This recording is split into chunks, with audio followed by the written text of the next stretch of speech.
And we thank you for tuning in for session 3 of Actors Q. And we were just having some technical difficulties because Ananda's signal from Thailand is bad because he's in a boat. So we're going to schedule him on a Thursday or on a Friday when he's back in Bangkok. So he apologizes for everyone who was waiting. But we're here with 3 of the actors from Asia, and we're going to discuss interesting things about their films and like the working conditions in each of their countries. But before that, let me just remind you about Extend the Love. It's our small initiative to help the Filipino film workers. On the screen, you see the accounts where you can help and share the love by donating to each of those accounts, whatever amount you have to help the displaced film workers. And you can visit our website to check the list of beneficiaries. Okay, so we have here tonight with us 3 of, like what I mentioned, 3 of the actors, one from Indonesia, Taiwan, and the Philippines. So let's introduce them to you one by one. Let's start with Nick. Hi. Next, Nicholas Saputra from Indonesia. Hello, everyone. We also have like Rhydian Vaughan from Taiwan. Hello, good evening. And of course, we have Piolo Pascual from the Philippines. Hi, Piolo. What's up, guys? So, man. So we're here to talk about generally about your craft as actors. But before that, when you were young and you were starting to watch films, what was your idea of cinema in when you were young and you were exposed to like watching in a theater? Wants to answer first? Yeah, sure, I'll go. Yeah, I'll go. So, my mother runs a small theater group in Taiwan, and she's been doing so ever since I was born. So I've always helped and was involved in the sort of off theater scene in Taiwan. And I didn't really get into cinema until I was about 15, 16 years old, where I made a short film with some university graduating students from film school, and that's when I started cinematic acting. And it sort of like it kind of started and stopped because I had my training in the UK. I got into an acting school in the UK, and that sort of stopped for a few years working. And I was exploring new areas of it, but that was a while ago too. And yeah, so it's still kind of evolving, film by film. It's really difficult to say, pinpoint what I really feel about it because it's so different every time. How about you? Yeah, of course, as a kid, film is mostly a form of entertainment. Your parents take you to the theater to watch children's film. But I also have a neighbor who's living next to mine, and one of my best friends also. His sister is studying in film school. So I'm kind of exposed with a little bit of idea of what's the filmmaking sometimes because they brought me to their school and to see how the process and just be around people who talk about filmmaking. But that was when I was a kid. But then I start to be a film actor quite early when I was 17, when I was in high school. So there where I was really involved in the process. Okay. And you, Piolo? Well, cinema for me when I was growing up was like a dream. It's a fantasy. It's something that's unreal. It's an experience. It's a story that you just get into when you enter the cinema and experience the whole experience of movies in general. And then growing up, that was my exposure. But when I became an actor, I think everything changed because it became work. But for me, growing up, cinema was always like larger than life. something bigger than your imagination. It's that's how it was for me back then. So like when you started, like the three of you started joining the filmmaking by acting, what was your motivation for starting a career in film? I'll start. My motivation was to just really earn and work, but I always looked at cinema as something maybe I can do if I could be given a chance. When I was young, I was really shy and I was really insecure, so it was hard for me to get into the business. But it was just something that I wanted to do, just to get something done. And when I became an actor, it became serious. That's when I realized it's gotta be passion that should be driving you. It can't be just about work. You gotta give it your best. You gotta give it your 100%. And there are things that you experience, and you never think you'll be able to get to that place. It's a different thing. Yeah, it's really interesting how you say that. Being shy. I certainly identify to that as well. But and it's difficult to say how we get to start into to do this wonderful profession. There's definitely a lot of, I feel a strong sense of, I don't want to be too caught up in this idea, but it's a fine line between fate and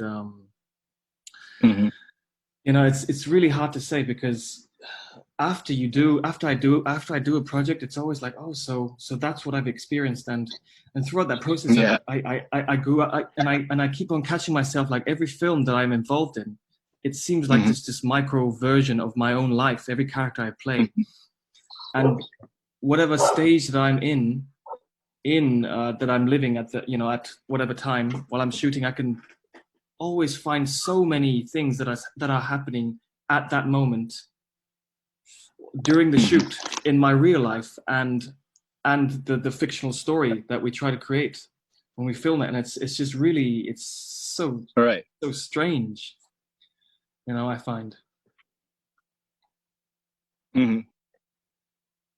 Nick? Yeah, I agree. Yeah, I started it. I've since I was a kid, I really want to be an athlete, and I want to be a musician, which my parents won't allow me to do. And when I was in high school, I got an opportunity to do something. I just really wanted to, do something out of school, because academics and everything was something that my parents was only they always trying to make me focus on that only. But I was trying to find a way to get out, and I caught in this film industry when I was in high school. But then I remember the first day of the shoot, and at that time the film industry was almost non-existent in Indonesia. It had only like 4 cinema films in Indonesia in 2002. So it was something that's unimaginable that acting could be able to become your job or anything. But on the first day of shoot, I remember when I went back after the shoot, I said to myself that this is it. This is what I want to do in my life, because after all the process of reading, rehearsing, and then shooting, and I saw a little bit of a clip in the monitor. I saw like, wow, this is something magical. I'm very lucky to be in it and to be part of it. So I thought that was the time when I decided to, okay, no matter what I'm going to do, I'm going to be an actor. Yeah. What was your first feeling like when you were on the set? Like your first time to be part of a film? Like when you were on the set, what was your feeling on the first day of shoot?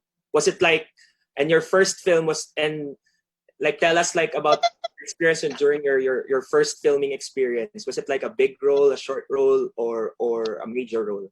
It was a major role. I was the lead cast for this lead male actor in the film.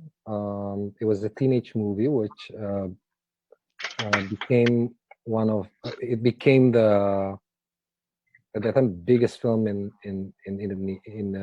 Indonesia. It was really big hit. Nobody, I wouldn't, I didn't think that it was gonna be that big. But the first day of the shoot, I felt like, first day of school, so nervous. How about you, Piolo? Like when you did your first film. It's pretty memorable. My first ever experience of a shoot was on my high school graduation. I remember my dad being a casting agent back then for films. His actor didn't show up on the set, so he called me on the day of my graduation. I was in the party, and then he had to call me to pitch in for the guy. So that was my first experience. I wasn't even credited for the role because the director didn't even know me. So it was just one scene cameo, and that was it. It was a pretty good experience because for how much you're paid, for a few hours, that was fun. But yeah, that was the first experience for me. But being an actor afterwards, when I really delved into it, it's a feeling of how am I going to be able to do this? Am I good enough, or am I going to be able to pull this off, or what am I? How am I going to be? What am I going to do? So everything is just going on in your head, and it's being nervous and all, being shy and all. It's pretty hard. It takes a matter of getting used to. But after a while, not right away, you realize it's your passion, it's your dream, it's like, this is what I want to do for the rest of my life. It wasn't like that. It was really hard. It was really hard the first few times. How about you? Yeah, it's because it's hard to pinpoint when I decided I wanted to be an actor, because I was doing a lot of theater shows with my mother. And so this process of I didn't really think I wanted to be an actor, even though I was involved in acting. And so that idea of when that's a difficult one. But my first day of shoot, my first feature film, I was casted quite early on for the role, and the whole casting process lasted for about 6 months, and we were trying out, because it was a teen coming of age film, so the group ensemble was very, very important. So we were trying out a lot of other young actors as well, who weren't actors at the time, I suppose, and it became like a school. Yeah, it became like a school. And we were learning how to rehearse, what to do, just setting up ourselves so that we could do what the director wanted us to do. And it was a lot of just angsty energy, I would say. And so angsty energy is really all over the place, So the first shot we did was, I remember it was a crane shot. And it was basically just a burst of energy of a lot of young guys running around. And I remember feeling this freedom inside of me, that's the release of this, a burst of emotion that was very, very unexpected for me, because I didn't know what to do. We were told to do, once we start rolling, and because we were shooting in film then. So we were constantly told, like, right, guys, we have 3 takes on this, because we don't have enough film. And so it was always like, okay, this could be, it's, you do it or you die, and I just remember that energy carrying throughout that whole film, and it was magical. It's nice to reminisce. What can I say? Right. Like, all 3 of you started in the teenage and the romance genre. So when you take on a project, especially like a romance film or like a coming of age or a teenage induced story, how do you prepare for a film like that? Because I think it's also important, because later on in your career, you all three of you shifted to doing a more mature type of roles. But during the first part of your career, you all started, with more genre type of films like romance. So how important, what preparation, sorry, have you taken into consideration when you're doing a romance or like a teenage film during the first part of your careers?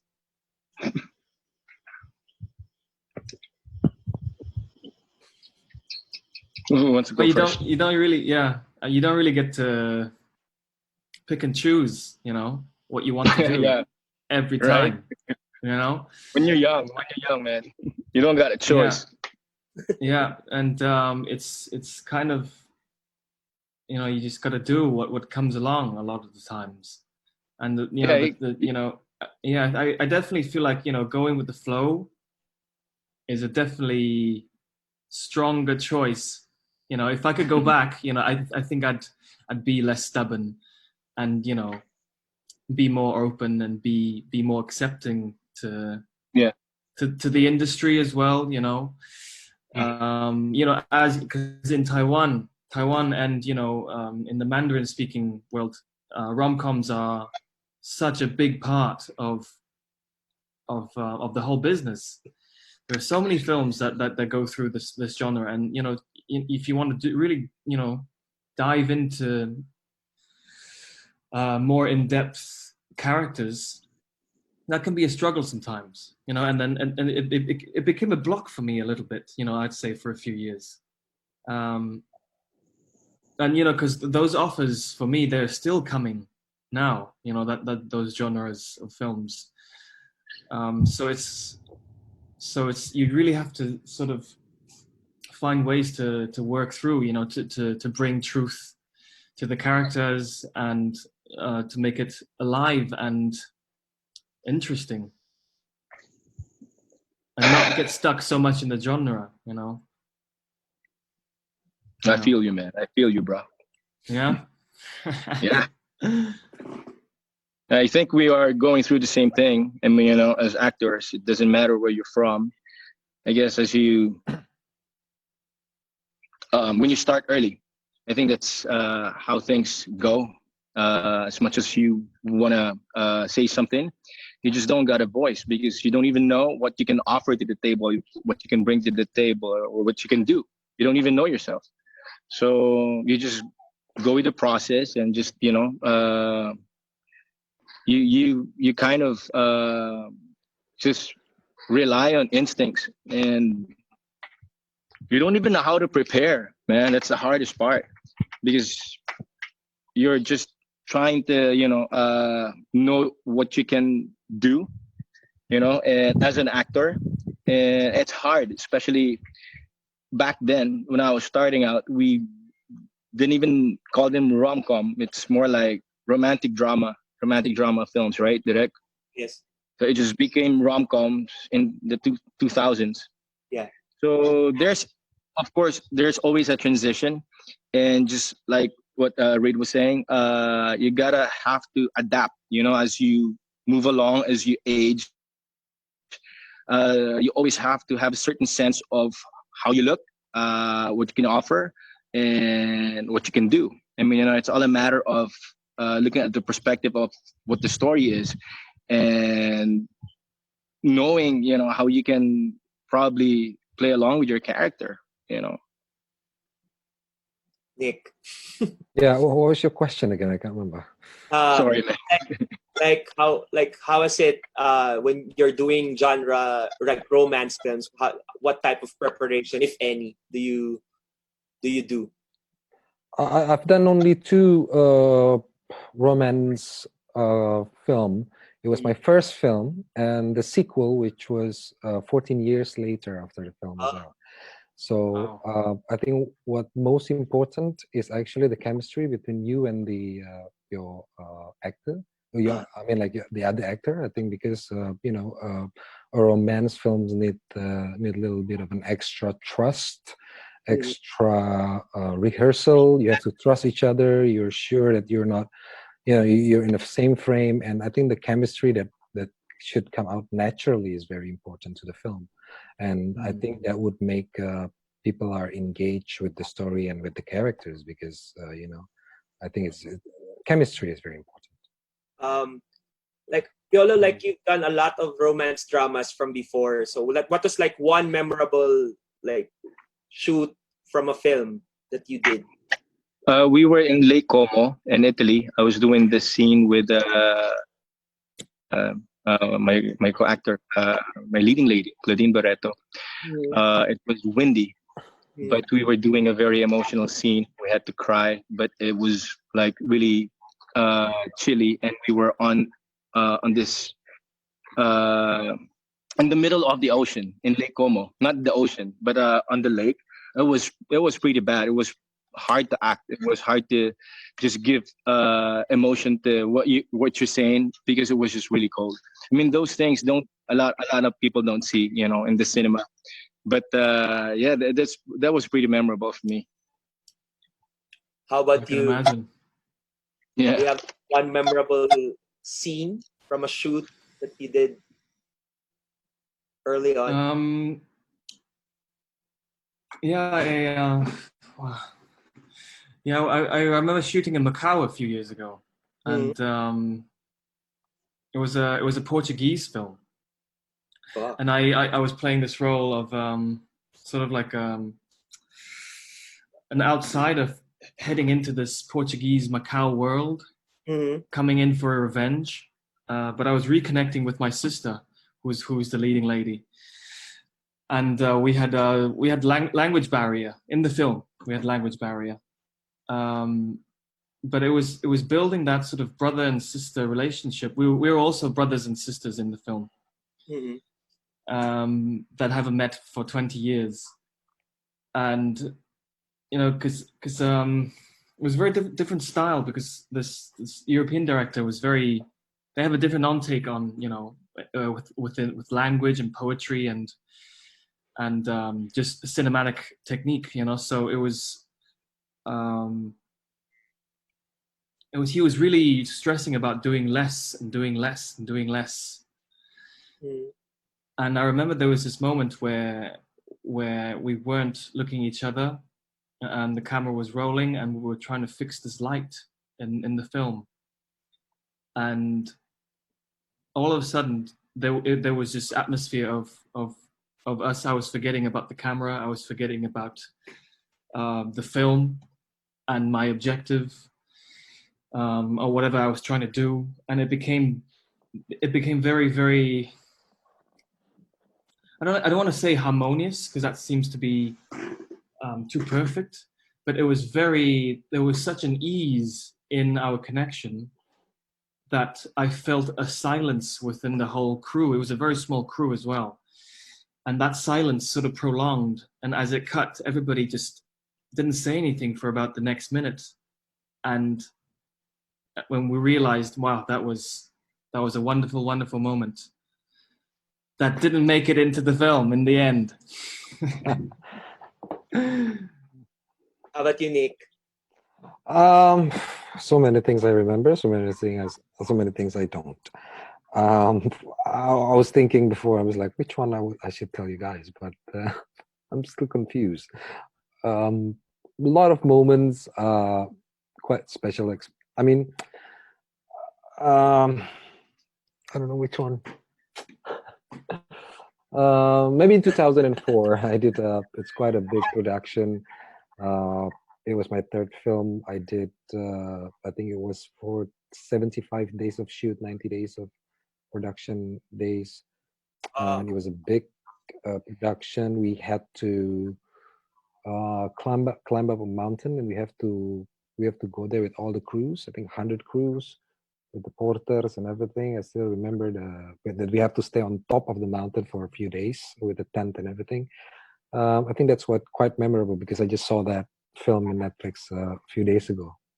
It was an old film. Sorry, Adolfo, I can't help you much. It's okay. But like, what do you do? What do you do like when your partner doesn't give it to you in terms of like a scene? How do you address that situation? Have you had a scene like that in your previous work where you're having difficulty um, doing a scene with a partner, and how did you address that thing without you cannot anyone? I guess it's a common thing. I mean, it's not just about your partner, but it can be about you. Sometimes if she cannot get what she wants from you, then it's hard. It's hard to feel that. Especially, you have to work together. Yeah. So there's got to be chemistry. There's got to be unspoken agreement about where you guys want to go, where you guys want to take a scene. But if you're not able to meet there, or if you're not able to be on the same page, you gotta adjust. You gotta do something about it, and that's when your instincts come in. And I guess it's all a matter of presence of mind and just knowing what you're supposed to do, and learn. I mean, you all gotta learn somehow. We all gotta learn. Yeah. It's definitely harder for me to get to the truth on bigger productions, because there are so many things you have to deal with.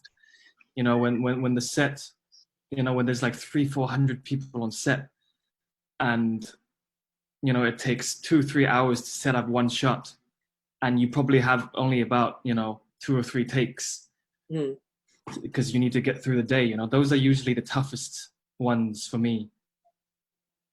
And then you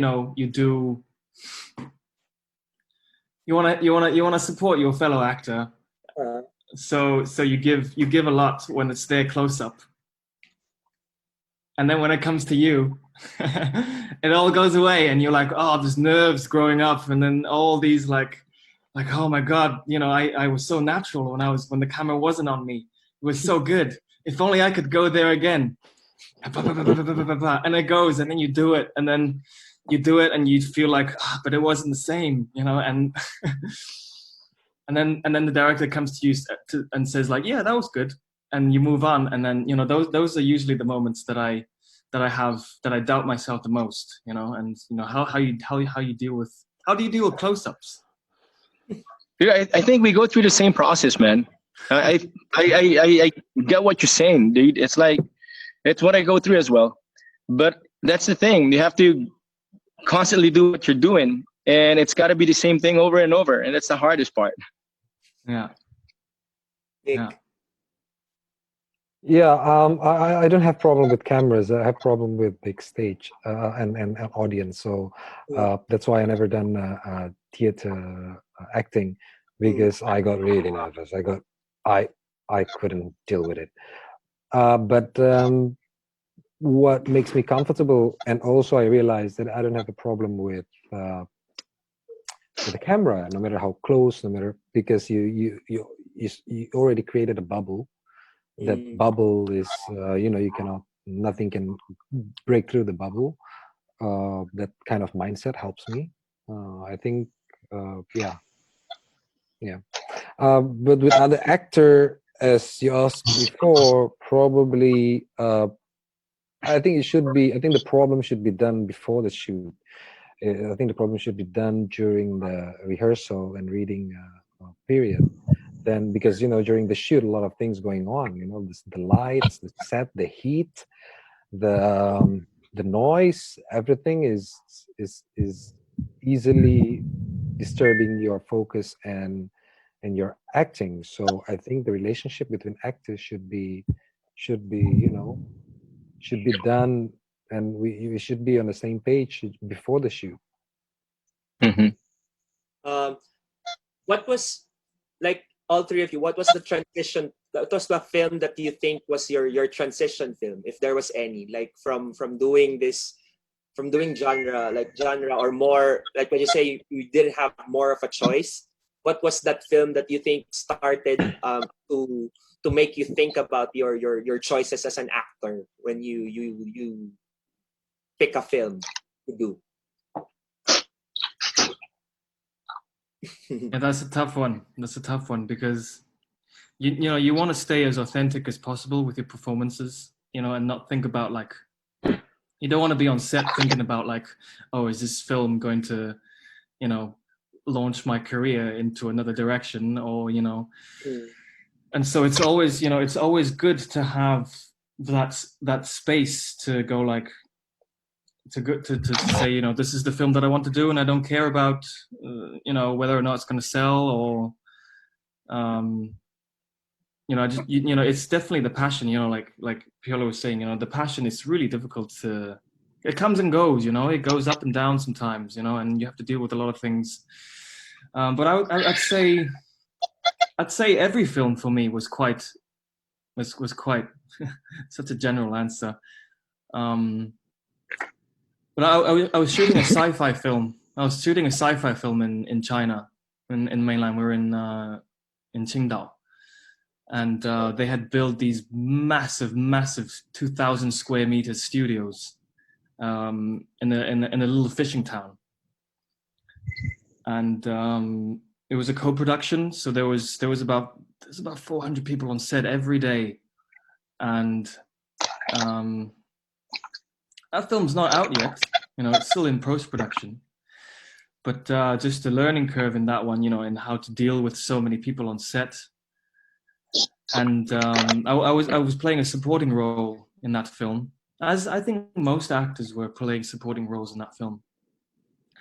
But there was two leading elder actors that I could learn from, and they couldn't communicate because one was from America and one is a mainland actor. But there was this one scene where they you know, it was changing angles, and they shared their point of views on acting, but one didn't speak Mandarin and one didn't speak English, but then they said the same thing one after another, and that was you know, that was such a magical moment to hear them, you know, two actors that I respect very much, having the same sort of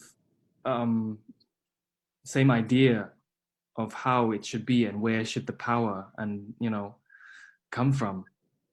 Yeah. Nick. What was the question again? I can't remember. Sorry. Yeah, I went off a I'm lost in Rhydian stories. It's all good, man. It's all good. That's just like the transition. Like, what project you think was a transition project for you to be more serious when it comes to doing acting? Well, I'm so when I graduated high school, I studied architecture. So I only do films once a year during the summer break.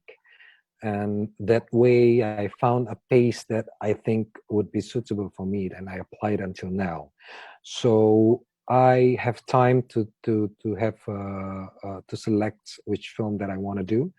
And usually and of course I want to explore a lot of genres, a lot of type of films, working with different directors and all that.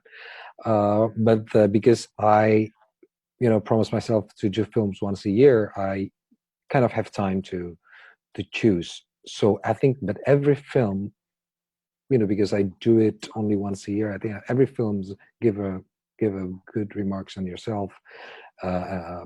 You know, the film and the character. I think every film gives you something to move forward. You know, and you know, you give something to the character, and the character gives something back to you. So you kind of blend in with your works. You mentioned a lot. You mentioned earlier that, you know, like being in the camera and like acting for the camera. Like, how do you adjust the style, the type of acting, or the style of acting that you have in terms of like the shot? Like, if it's a long shot or if it's a close up, it's a medium shot. Like, do you adjust your like the way you perform, or is it the same thing all over again? I would do it the same thing all over again, because I think it takes I mean, of course the director or the DP has a certain decision on why make it, you know, wide, close up, or medium. I think I mean, like, I tend to do it the same, in the same level of intensity, so that the editor can edit it better. Because I think half of our actings is actually the work of editors.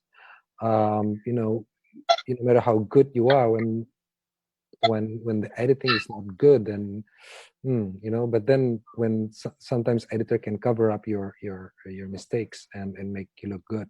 So I think that way you can really give options to the editor, which intensity. Sometimes, of course, you don't take it only once or twice. Sometimes you have privilege to do it like 4 or 5 times. So then they have more options. Yala. Then you can change a little bit of the I mean, like the intensity. If you want to change it, you change it to the next take. Not because of the size of the frame. Oh, Yala. About you? Yeah. Well, I was gonna say, the best part about this business is that you're constantly transitioning. You're evolving as you grow, as you get older. I guess you are not just focusing on one genre or not just focusing on one particular role. You constantly grow with the characters that you portray. You gotta look the part. I think that's the most important thing, because if it's not playable anymore, then I guess I don't know. I mean, as an actor, you gotta be broad. You gotta have a wide range of expertise at least. But that's where, or that's when artistry comes in.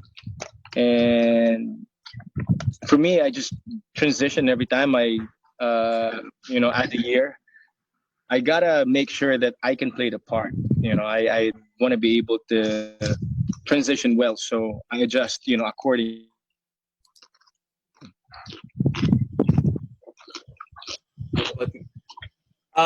Nick?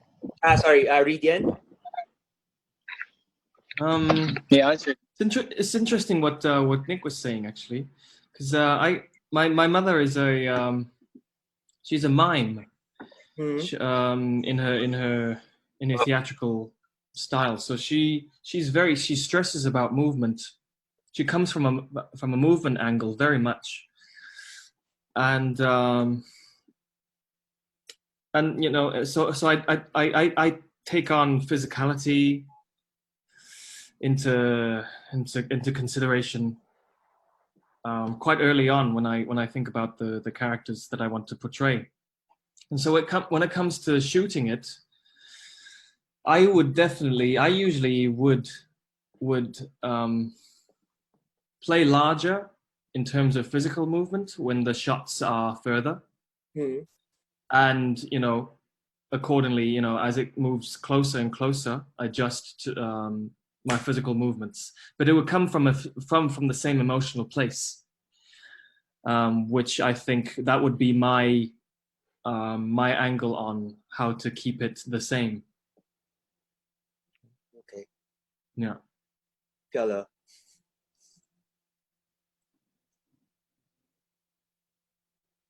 I mean, for me, I guess it's a universal thing. We do the same ways, I guess, right? I think it's pretty standard, right? Everything is adjustable, depending on what the director wants or depending on the frame. But you don't. It's hard to give it the same intensity every time. You do about a couple of takes, 3 minimum, or sometimes take one is good, but you got to take it from a different angle again. So you got to adjust. So you cannot give it all every time, right? One of our actors from the previous sessions is watching, Miss Jacqueline Osen. She would like to ask you, like, at what point do you get tired of doing it over and over again? Like, if a scene. Auntie Jane, miss you. Like, at what point do you get tired of like doing it over and over again? In terms of like shooting a take. When you've done too many and you think you've done enough, like you've given it all, and you can't juice out anymore. There's nothing going there. There's nothing that you can do anymore. I guess that's when you reach it. But as for me, I rely on my director. I always collaborate with my director as to where we want to take the scene, and as long as he says okay or she says okay, then I'm good. That's my gauge. Yeah, I think it's, I mean, a lot of things happening during the shoot and what makes the shot all right or not all right. I think the combination of intensity of the scene, or combined with technicalities like driving, or walking with different camera movements, then you have to do it all over again. I think that would create like, oh my god, can can everybody work together? But yeah, I think the combination between mm, quite intense scene and technicalities, I think that would create like I had enough moment. How about you, Rhydian? Yeah, that's the big question. How do you keep it fresh every time? Um, um, yeah, I just have to keep on doing it. Keep on, There's definitely it's very. I've been able to sort of find ways to keep it spontaneous more and more now, and I think it's just about opening up my awareness, and stay here, so to speak. Stay here as much as possible while everything is going on. And usually, when I tend to do that, I won't fall into like, oh, that last take was better, or I want to do it that way on the next take. I usually find myself when I think about less about the past or the future, it tends to stay fresher for me, and I'm able to be able to pay more attention to what is happening around me. But also, oftentimes, I do get caught up in the past and the future, and yeah, You still a work in progress. Yeah. You were saying Nick was saying earlier that editing is a big part of a performance as well. Was there like one point that you were surprised when? Of course, when you're doing the film, you know it's going to be something else. But when you're sitting like during a screening and you were surprised when you saw it for the first time, you didn't know that that this was like how it's going to be. Was there like a film that you did in the past that you were amazed like at how it was very different from what you expected? Yeah, I rarely see myself in a monitor after the shoot, so I just want to make myself surprised during the premiere. So I'm always surprised, and but sometimes you had some ideas about I think it's going to be done like this, like that, but then surprises are everywhere. um, I can't remember which moment or which scene that really surprised me right now.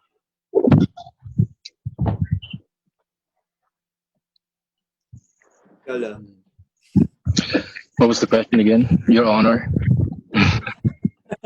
No, if there's like one film that you saw for the first time that you were surprised at how it came about. No, I already had. Was thinking about that. Every film is different. That's the magic of cinema. The best part about it is that you'll never know what's gonna come out on the final edit or the final cut, and that's the best part about it. It's a team experience. It's you're part of a whole team. So whatever you do, don't expect for something that you're wanting to see, because everything else is gonna be enhanced. So it's a team effort, and yeah, it's always something new. It's always a surprise. It's always the dream that I would always remember when I was a kid. That kind of experience. It's larger than life. Rhydian. Yeah, I kind of don't like to watch my films, I have to say. So whenever I do, I am quite I don't feel much when I'm watching my films. I guess because You kind of get technical about it, right?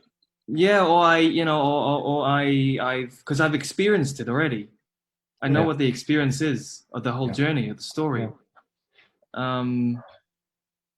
So it's really difficult to give notes. Like today, we were in the edit room today. We watched the whole thing, and it's really difficult for me to give notes because, first of all, it's the director's film, and I'm being the team player. I want to be supportive and positive about his choices. It's not very emotional for me. I wouldn't say. Yeah. It's But- like that. I mean, like you can only enjoy your own film years after you don't see it. Then you can this is a story. Yeah. Because when you look at yourself and then you overthink and it's for me it's quite uncomfortable to see myself in the acting, and I wish I could have done this and that. Yeah. It's not enjoyable to see it in a premiere. Try to put in some of the questions. One question here says, what is like more difficult for you to play? Like if you play a role, one that is like more physical, or something that's more internal, like more ordinary. I would want a complex character. I wouldn't want to be just uh, processing with one sense. I want to be able to do something else. Process with your mind, work with the physical, and you want to be able to discover something else. I mean, I guess it all comes together.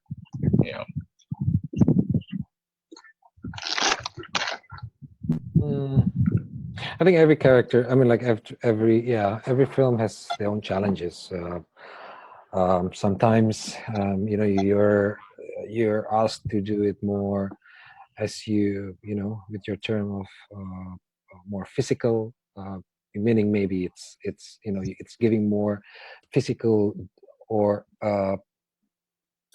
identity to the character, a distinct physical identity to the character is probably what you mean, or compared to something more internal, meaning maybe it's something subtle, something. I think it's very much depending on the film itself.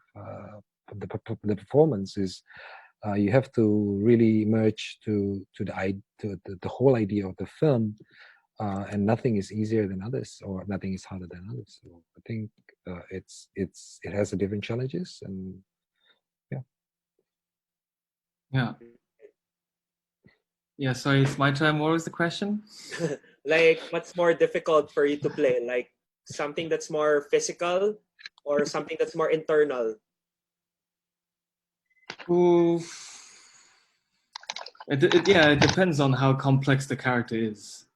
But usually when I have to deal with more complex characters, internally, if I catch myself being trying to figure him out, it usually comes down to a very simple place. It works for me anyway. When I go to simpler places, it works better. Mm-hmm. And for physical roles, when I was about 20, I really thought I could, go hard method, and I'm gonna just lose myself in all these characters that I play. But as when I hit about 25, 26, I realized, wow, I don't even know myself yet. So how am I able to play these?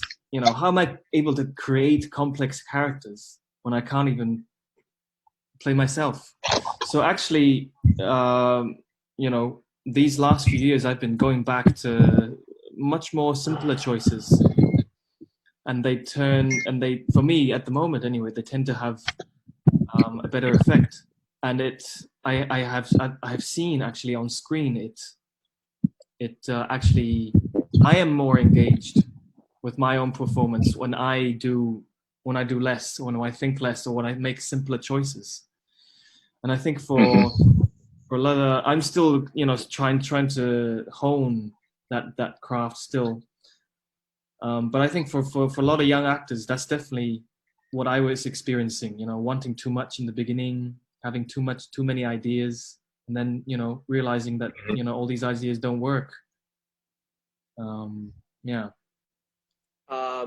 There's another question saying, are you having difficulty sometimes getting out of a character? that you portrayed after filming? Sometimes some characters, especially when it's quite distant to yourself. Um, Sometimes it's quite hard. Not quite hard. It takes some times to adjust, and for the people around you to adjust also. So I think it's not only me, but people around me also need to adjust. A certain character needs sometimes to let go.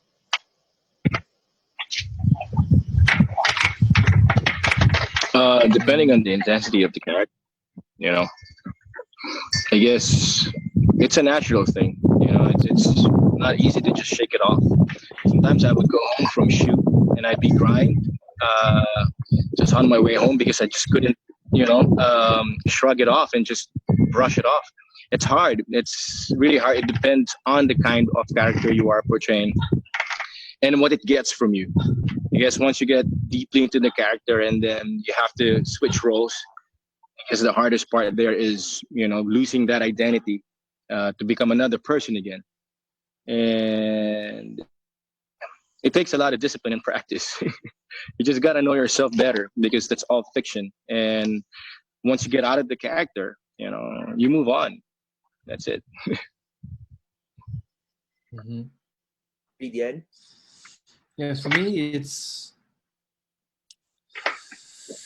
I don't have this problem. I have to say. I mean, I spend a lot of time prepping my roles or understanding the script and the journey of the characters.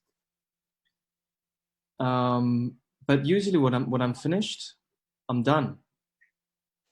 When it's done for me.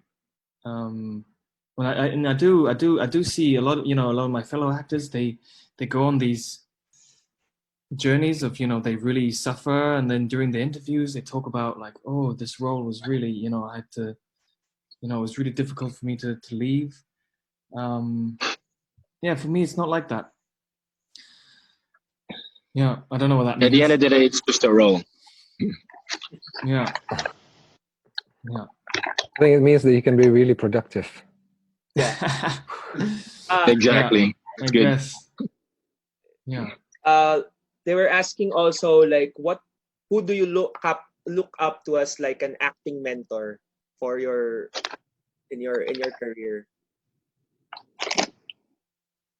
I take life as a lesson for acting. So I think that's how I learn acting is from the people around, from the people I met when I travel, from the people that I met during the preparation. I think life itself is the best mentor for me. Nice one. Thanks. Rhydian? Oh, you beat that, bro. Yeah. I mean, it's always changing. I think my heroes are always changing, and my teachers are always changing. I take experience from as I'm changing, what inspires me changes too. But I really like to read Dao De Jing. So I guess that in itself is a very big life lesson book as well. There's a lot of it's a lot about finding balance, I think. And I think once you find balance, you find you find that point where you're able to be inspired really, and be affected by what's in front of you. Yeah. So Lao Tzu, I guess. What's that? Lao Tzu. Yeah, he's the guy who wrote that little book. Lao Tzu. Lao Tzu. Lao Tzu. Yeah. I guess for me, it's echoing what Nick said. As much as your life is your mentor, I learned from everyone, from my directors, my acting coaches, and everyone around you. I think the key there is humility. if you're humble enough to absorb and just get from people, I mean, that's enough, to say that it's mentoring, because you're open to learn and for new things. So I constantly learn. I mean, the best part about acting is that it's a constant learning. You never stop. The best part about what I'm doing right now is I'm actually trying to unlearn things that I've acquired through the years, and taking in something new so that I can be a different person, so I can do something else. I can be somebody else in terms of how I portray my character. So yeah, life, as much as life is your mentor, your experiences as well, and just being open even to your co-actor, and just sharing and collaborating. I guess the best part about being in this business is knowing your place. You're part of the team, you're part of a bigger whole, and it's not about you. So if you're humble enough to be mentored by these people, then I see I can say that you can uh, get to greater heights as an actor. Uh, there was another question. They were asking, what type of projects are you looking for now in this stage of your career?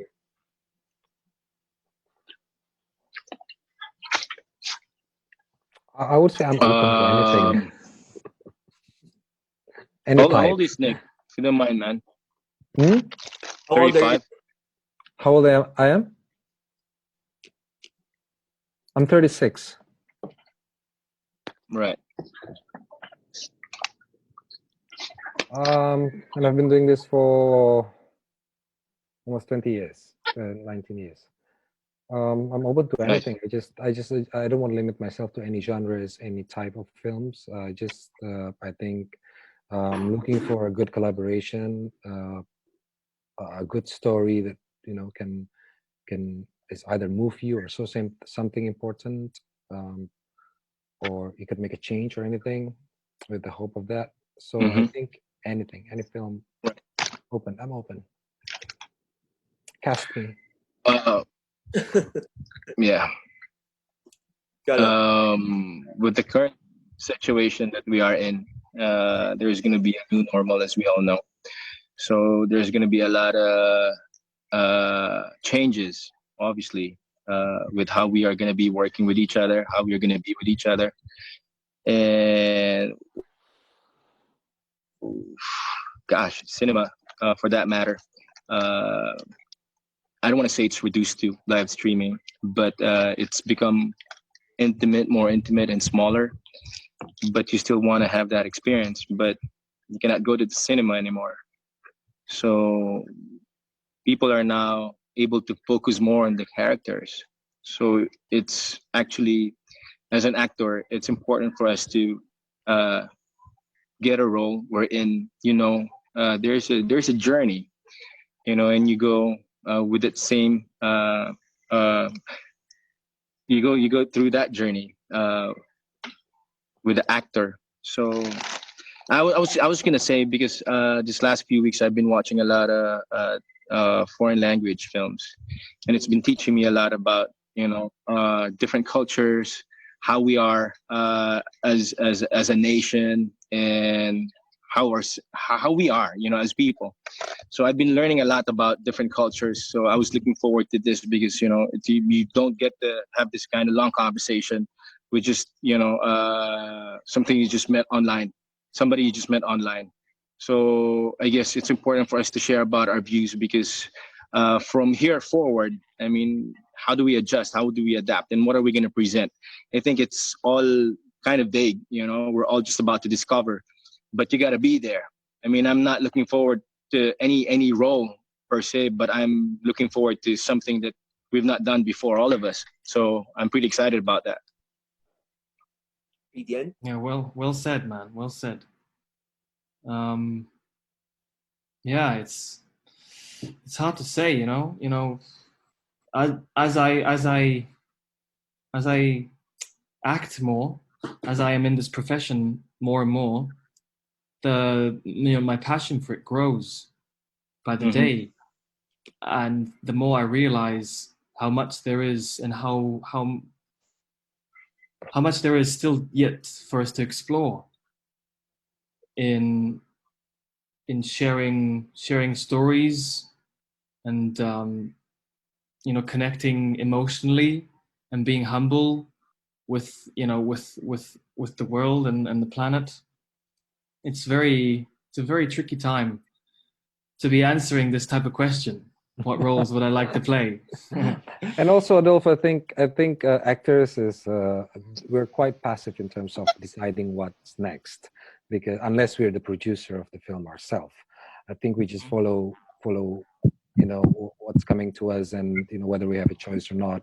I think yeah, we don't have that privilege unless the actor is the producer himself or herself. You Piolo spoke of like the evolution, or the like how acting would go, especially because of the situation we are in right now. What do you think are the challenges for actors, especially given the new situation because of the pandemic? What do you think are the challenges for actors? Are you like ready to do like a series, for example, on Zoom?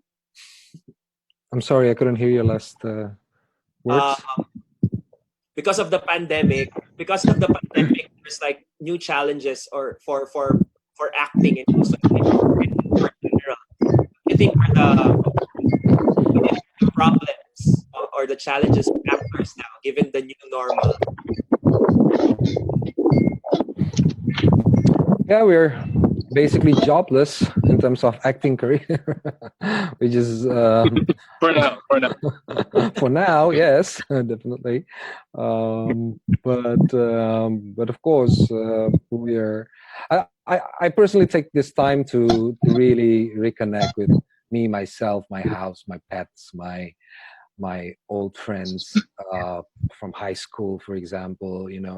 We have time to reconnect and make a Zoom call for hours, which is impossible before. I mean, like some of my friends were really close during high school, university, and couldn't have time to meet or to reconnect because we're all busy.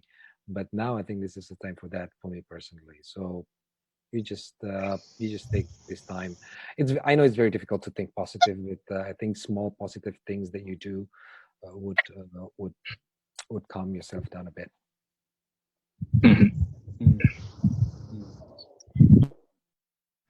Yeah, it's a tough cookie, this one. I am fortunate enough to be in Taiwan, to still have work lined up for me by the second half of the year. But it's definitely, I can relate to what Nick is saying. It's a time for reflecting, and I'm really enjoying this time where we don't have so many goals to fulfill every day, and we don't have so many deadlines that we have to that are pushing us forward. Because very often, when I'm on set, there's a strong sense of me feeling like I'm not ready for this yet, to do what I'm about to do. And then a lot of the times the films are shot. I shoot the film, and then I realize, oh, so that was what it was all about. And then I wish I could go back and do it again. The whole shoot for me was like preparation to understand what the shooting should have been. And now I'm getting this feeling of this personal time to really reflect on what I want to do. And ideas come out actually with ease. I'm not so nervous anymore. I have time to develop my own stories that I want to do. I'm opening up a Meisner technique acting studio in Taipei. Wow, man! Props, man. It's good. Thanks. No, I'm not teaching, but it's fate, and I'm just lucky to be tagging along. So pushing the acting environment as well. In time to train. Time to train. and not That's wanting nice. not wanting results. I think is not wanting results is probably a very, very. I feel it's a gift, and then we all can sort of readjust what we want to do. Especially for the corporate world, I feel they are definitely feeling this, much more than we are. Yeah. Yeah. Come to Taiwan. Yeah. Yeah, man. Wish. I just saw a film, A Son.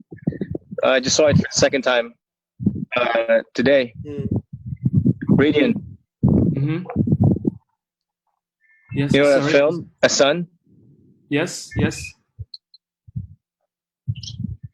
a nice film. Yeah.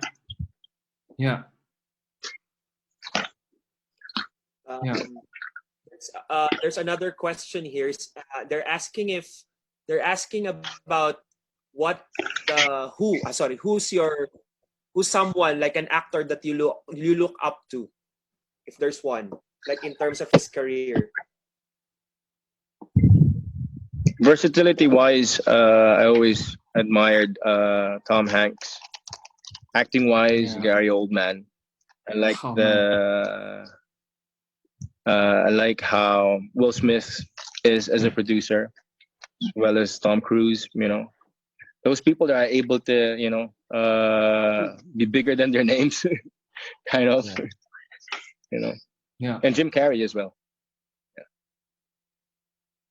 Yeah. I like. Yeah, Rhydian, go ahead. No, go, please, Nick. I have my favorite actor is Javier Bardem. Unfortunately, I don't see him much lately in any films, but yeah, he's one of my favorite. Yeah. For a long time, I was a big fan of Sam Rockwell. He was actually a very inspirational actor in my teenage years, because I thought he was great in finding the balance between not being too serious and having a lot of fun with his roles. Nice. Yeah, and Michael Fassbender. Wow, Michael Fassbender. Of course. Yeah.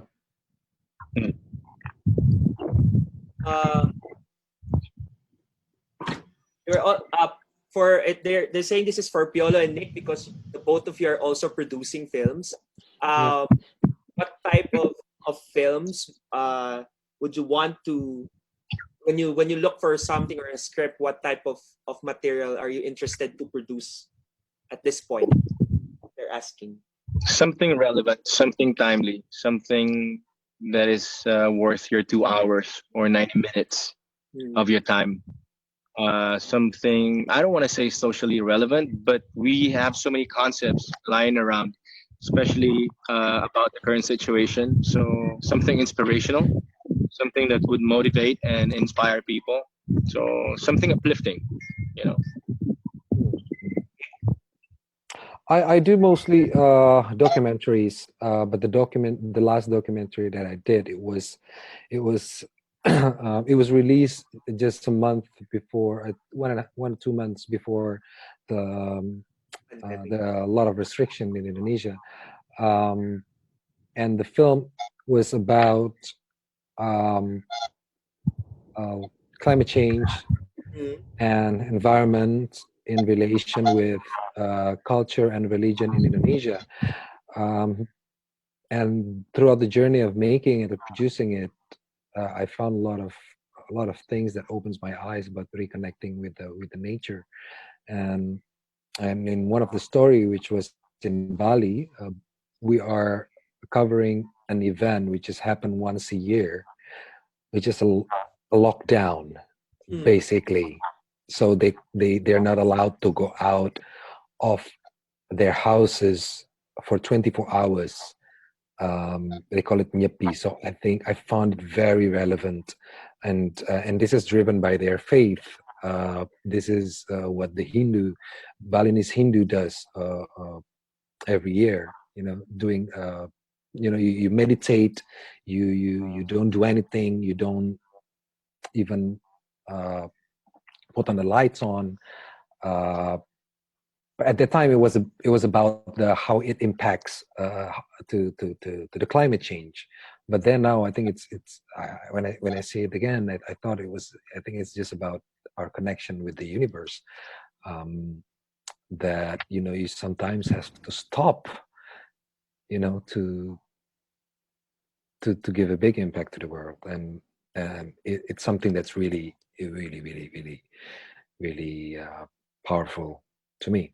But in the future, I'm now in development progress on the script of my next film. It won't be documentary this time. It will be a children's film. Mm. And then they're saying, now that you've gone through a lot of work, how do you think has acting evolved in the past 10 or 15 years? Acting Yeah. evolved. Yeah, like how different is it when you were starting and now, if there has been a change? I think. Sorry, before I forget the question again, I will answer it. Okay. I think there's nothing much different. I found it's just a difference. I think because when I started, we were still using celluloid for filming, but now we use digital. So there's a kind of a little bit of a different mentality to it. I think before, it's you have only a very limited time to not to finish the rollout, but now you kind of know that it's okay to do it again. Mm. I think it would, psychologically, it gives you a little bit of a difference. But other than that, I found nothing, no difference.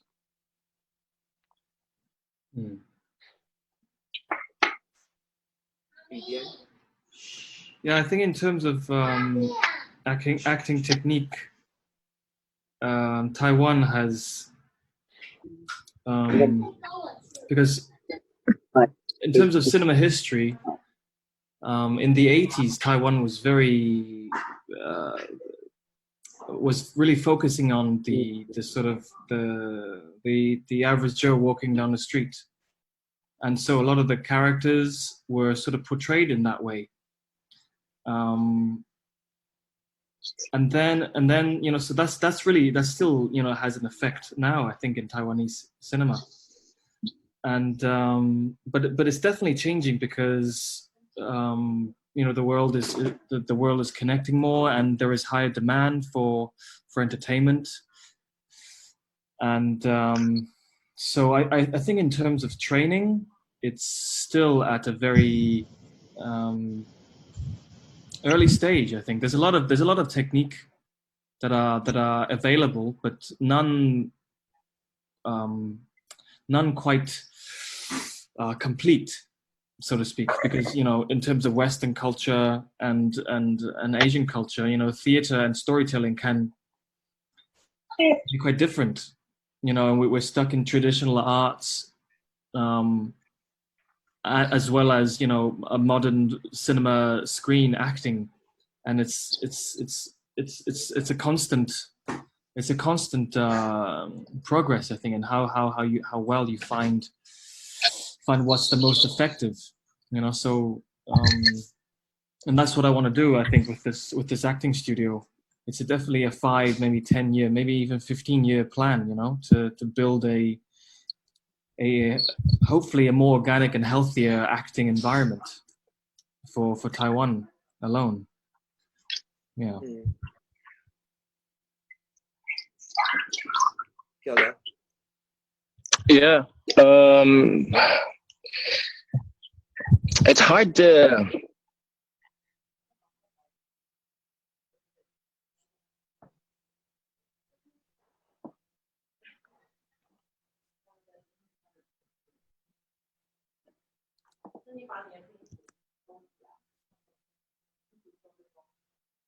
Piolo? I think there is a connection problem. Yeah, it's a connection. To how it is globally. Yeah. Okay. You just got cut off a little bit. Sorry. Can you? There. Do I say again? Yeah. Yes. Yeah. No, I was just saying about with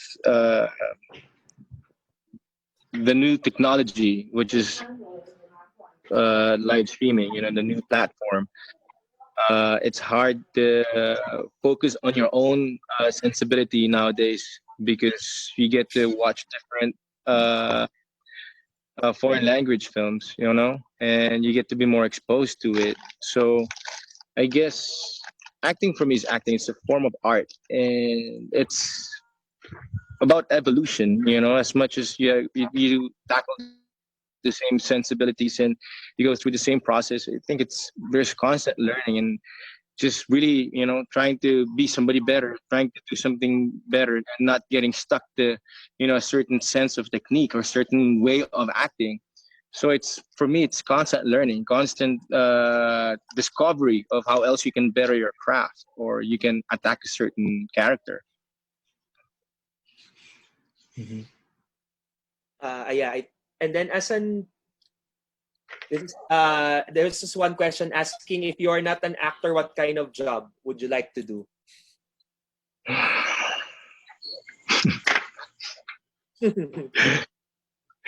I think I'd be trying out. I'd still be trying out. I'd still would want to pursue acting. I don't know.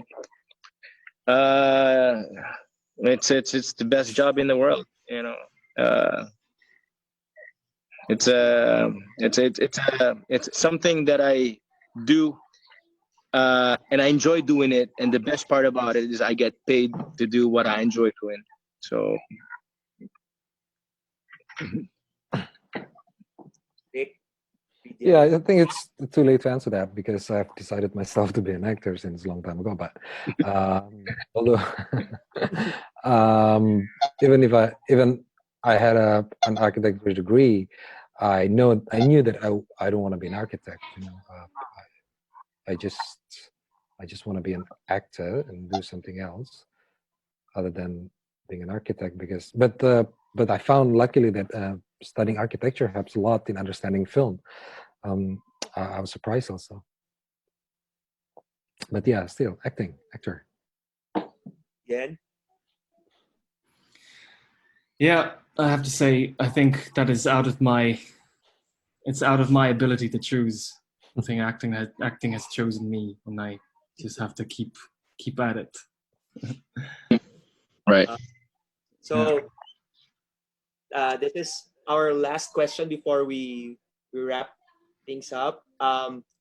What do you think?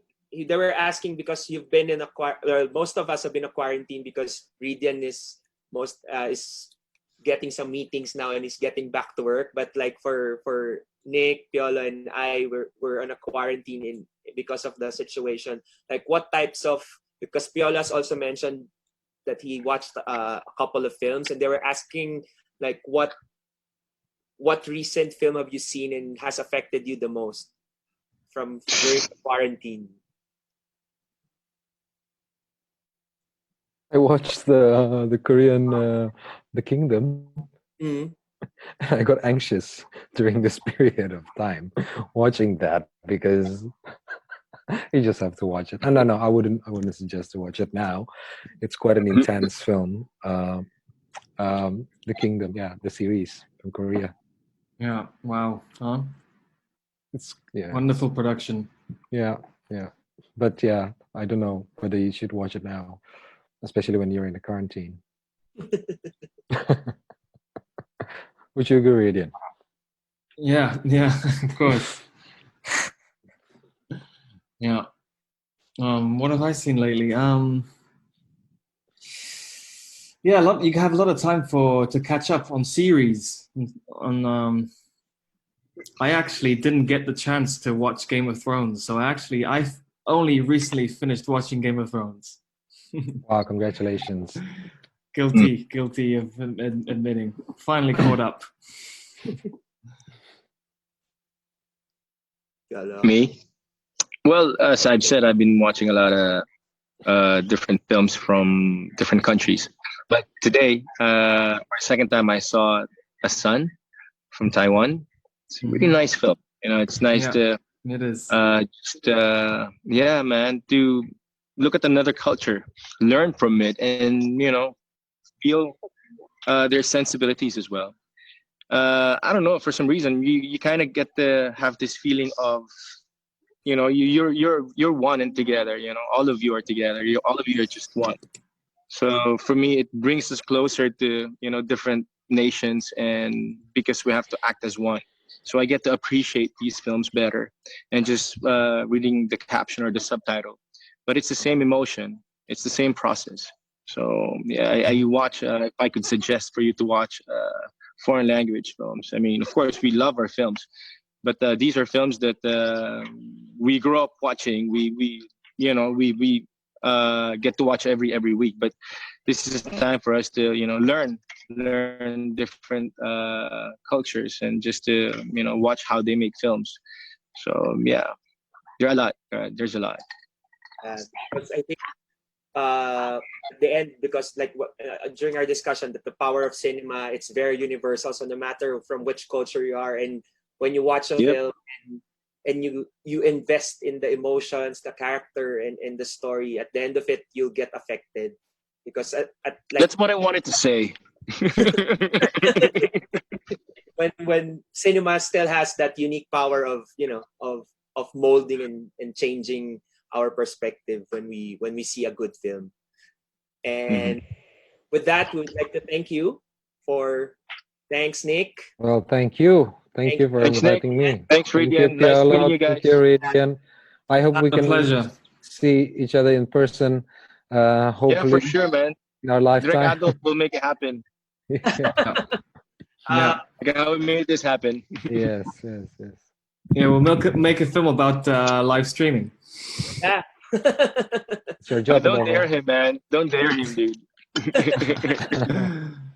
Yeah. So we would like to thank all three of them for joining us for this little cost of ours. And before we forget, just the accounts are still there, and you can share your our displacement workers in the Philippines. And then thank you for all those who donated for tonight. And we'll have the next one on Wednesday with another batch of Filipino actors. There's Jody Santa Maria will be with us, Isaac Calzados, Miss Sylvia Sanchez, Mariel Soriano, and Anjali Bayani will do a round of the same thing, about talking about their craft as actors. So that would also be interesting. So thank you again to Rhydian, Piolo, and Nick for Thank you, joining guys. us tonight.